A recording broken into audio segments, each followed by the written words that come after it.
આજે 21મી જાન્યુઆરીએ 9મો પાટોત્સવ હતો અને એ પાટોત્સવના ભાગરૂપે અમારી જે સંગઠનની ટીમ છે, અમે લાસ્ટ 8 થી 9 મહિનાથી અમે મહેનત કરતા હતા અને ઘણા બધા ગામડાઓ સુધી પહોંચ્યા, જિલ્લાઓ સુધી પહોંચ્યા અને આજનો દિવસ અમારા બધા માટે બહુ સારો દિવસ હતો અને એનું કારણ એ હતું કે આજે અમે અમારા જિલ્લા કન્વીનર અને તાલુકા કન્વીનરની જાહેરાત કરવા જઈ રહ્યા હતા. મને જે સંગઠન અધ્યક્ષ બનાવવામાં આવી એ પણ ભાઈની વડપણ હેઠળ એમના ચેરમેન પદના નીચે અમારા આવા સંગઠન જેવા બીજા ઘણા પ્રકલ્પો ચાલે છે, જેમાંથી એકમાં મને સંગઠન અધ્યક્ષ બનાવી અને એવી હોદ્દાની રૂએ. આમાં જોવાની વાત એ છે કે ખોડલધામ ટ્રસ્ટ એ હંમેશા કમિટીઓથી ચાલતું આવે છે. હોદ્દાના ભાગરૂપે કન્વીનર સહકન્વીનર બનતા હોય અને બદલાતા હોય, તો દર વર્ષે 2 વર્ષે હોદ્દાના ભાગરૂપે દરેક જણ આવે અને દરેક જણ કામ કરે. આ એક એવી સંસ્થા છે જે ડિસિપ્લિનથી ચાલે છે અને સિસ્ટમથી ચાલે છે.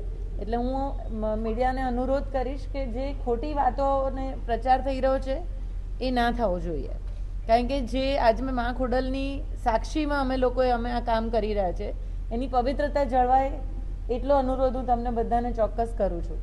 બીજી વાત, આજે જેનીબેન ઠુમરને પણ ટ્રસ્ટી બનાવવામાં આવ્યા અને એ બી કેમ, આટલા વખતથી એ પણ અમારી સાથે સંગઠનમાં મહેનત કરે છે.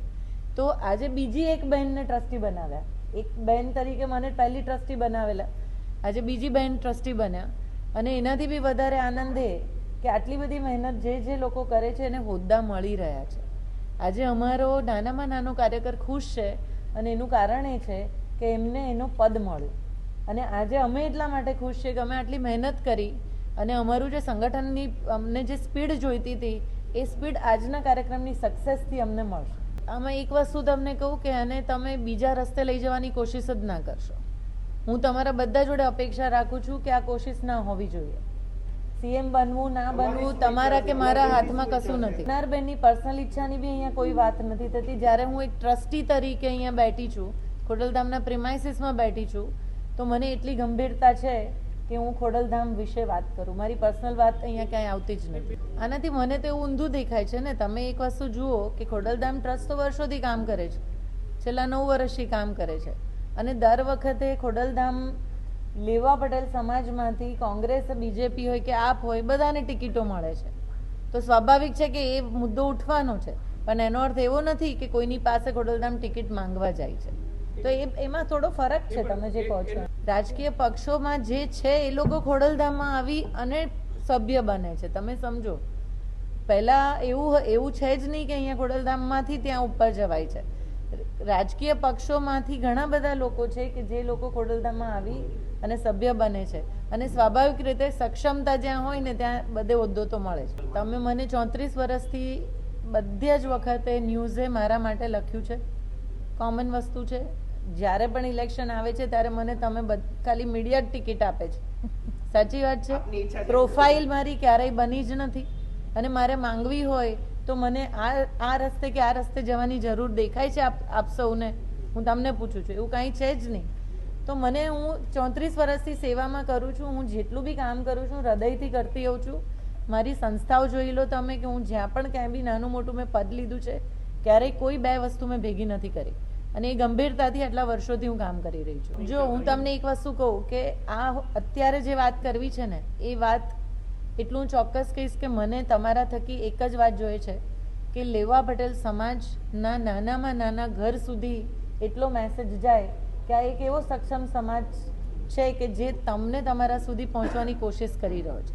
અમને જોઈએ છે કે અમારી નાનામાં નાની વિધવા ત્યક્તા બહેનો, અમારા યુવાનો, અમારા બાળકો જે મોટા થઈ રહ્યા છે, કદાચ જેને અમારા સમાજના હેલ્પની જરૂર છે ને, એ હેલ્પ તમારા થકી પહોંચે, બસ એ જ અમારી અપેક્ષા છે. પડકારો સ્વાભાવિક છે કે ગામ અલગ છે, ગોળ અલગ છે, સમજો છો ને. અને અહીંયા તો હું જોઉં છું કે કાઠિયાવાડમાં અટકો પ્રમાણે સમાજો અલગ છે અને બધાના પોતપોતાના અલગ સમાજોમાં અલગ નેતાઓ છે.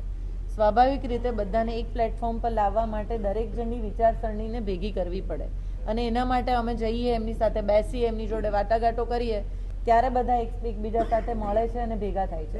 એટલે પડકારો તો બધે જ છે. મારી અહીંયા ટ્રસ્ટી તરીકે નિમણૂક થઈ એ પછી ઇલેક્શન એક આવીને ગયું, તો એ જવાબ નથી.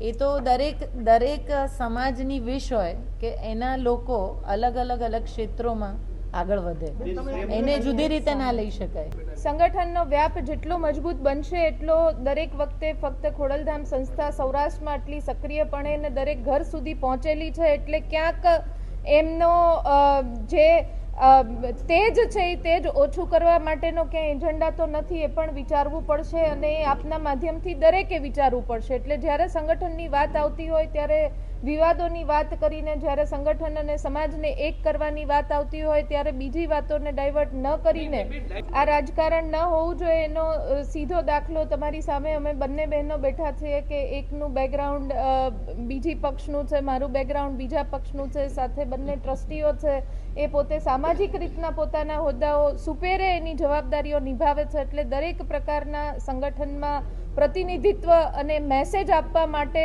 તમારી સામે અમે બેઠા છીએ ત્યારે આપને વિનંતી કરીએ કે ખૂબ પોઝિટિવલી લોકોના કામ કેવી રીતના થઈ શકે, રાજકીય પક્ષો કે બીજા રાજકીય નેતાઓની કિન્નાખોરીથી દૂર રાખીને લોકોને મદદ કરી શકે એવું સંગઠન અને સમાજ અને સંસ્થા કામ કરવાનો નિર્ધાર સાથે આજે આ સંગઠનની મીટ કરી છે.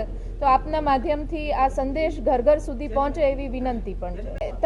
તમે શું કામ ડાયવર્ટ કરવા માંગો છો? કોઈ પણ વાત ત્રીજી વખત બોલી રહી છું કે જ્યારે સંગઠનની સમાજની ને જે સંસ્થાની વાત કરે છે, આજની પ્રેસ કોન્ફરન્સ આપના માધ્યમથી જે સંદેશ આપવા માંગે છે એ છે કે ઘર ઘર સુધી. તો એક વ્યક્તિના નામને કોઈ પણ રીતના એક વ્યક્તિના નામ કે કોઈ બીજી રીતના કોઈ વિવાદો લોકો સુધી ન પહોંચે એવી હું આશા અને વિનંતી બંને વ્યક્ત કરું છું. વટાવીને વિદેશમાં કે જ્યાં લંડનમાં પણ ખોડલધામ મંદિરની સ્થાપના થશે, અમેરિકા હોય, નેરોબી હોય અને બીજા ઘણા બધા કન્ટ્રીમાંથી લોકોએ સામે ચાલીને ખોડલધામ સંગઠનનો વ્યાપ દેશ વિદેશમાં લઈ જવા માટેની તૈયારી દર્શાવી. આજની સંગઠનની જે મીટ હતી એનો મુખ્ય ઉદ્દેશ એ હતો કે ખોડલધામના સંગઠન થકી, તાલુકાના કન્વીનરો થકી, ગ્રામ સમિતિ અને ગામમાં વસતા એક પરિવાર અને એવી જ રીતે શહેરમાં વોર્ડ સમિતિ અને સોસાયટી સમિતિ થકી એક પરિવારના સુધી સંગઠનનો વ્યાપ અમે પહોંચાડી શકીએ, જેથી કરીને કોઈ પણ ઘરમાં પટેલ સમાજ કે જે ખોડલધામના નેજા હેઠળ પોતાને પડતી કોઈ પણ મુશ્કેલીઓનું સમાધાન લેવા માટે ઈચ્છતું હોય તો અમે એમના સુધી અમારો અવાજ પહોંચાડી શકીએ કે એમનો અવાજ જે પ્લેટફોર્મ પર લઈ જવો હોય એના ત્યાં સુધી લઈ જઈ શકીએ. આજે જે સંગઠનની ડિક્લેરેશન 5 જણની કમિટી આપના માધ્યમથી કહેવા માંગીશ કે 5 જણની કમિટી છેલ્લા 9 મહિનાથી કાર્યરત હતી, જેમાં ટ્રસ્ટી શ્રી મનોજભાઈ સાકરિયા પણ હતા. એ 5 જણની સમિતિમાં હસમુખભાઈ લુણાગરિયા કે જે ખોડલધામ સંસ્થાની સ્થાપના થઈ ત્યારથી પોતાની કામગીરી અને ફરજ બજાવી રહ્યા છે, ગોપાલભાઈ રૂપાપરા, અને એમના પછી બેનની ટ્રસ્ટી તરીકે નિમણૂક થઈ ત્યારથી કાર્યરત, અને છેલ્લા 1 વર્ષથી હું પોતે, એમ અમારી 5 જણની કમિટી છેલ્લા 1 વર્ષથી સંગઠનનું કાર્ય કરી રહી હતી. આ 1 વર્ષના કાર્ય કર્યા બાદ આખું એ સંગઠન આજે જ્યારે જાહેરાત કરી ત્યારે એ સંગઠનના જાહેરાત બાદ બેનને સંગઠન કમિટીના અમારા હેડ તરીકે અને આખા સંગઠનનું કોઈ પણ વ્યક્તિ એક સુકાન સંભાળે તો ખૂબ સુપેરે નિર્ણય લઈ શકાય એ જવાબદારી અને ફરજોના વહેંચણી બાબતે આજે એમની નિમણૂક થઈ છે. એટલે આપના માધ્યમથી હું વિનંતી કરું છું કે ગુજરાતના દરેક ઘર સુધી એ સંદેશો પહોંચાડે કે ખોડલધામ સંગઠનનો વ્યાપ ફક્ત ગુજરાતમાં નહીં, દેશમાં નહીં, પણ વિદેશોમાં પણ અમે કરવા જઈ રહ્યા છે. અને એને રાજકીય કોઈ પણ કાવા દાવા કે કોઈ પણ સંદેશના આપના માધ્યમથી ન મળે એવી આશા ખોડલધામ સંસ્થા વતી ખોડલધામના એક સક્રિય કાર્યકર્તા તરીકે આપના પાસે વ્યક્ત કરું છું અને આપ સૌનો ખૂબ હૃદયપૂર્વકનો આભાર. સાંજ સમાચાર ફેસબુક પેજને લાઇક કરો, વિડીયો શેર કરો અને વધુ વિગતવાર સમાચાર માટે sanssamachar.net વિઝિટ કરો.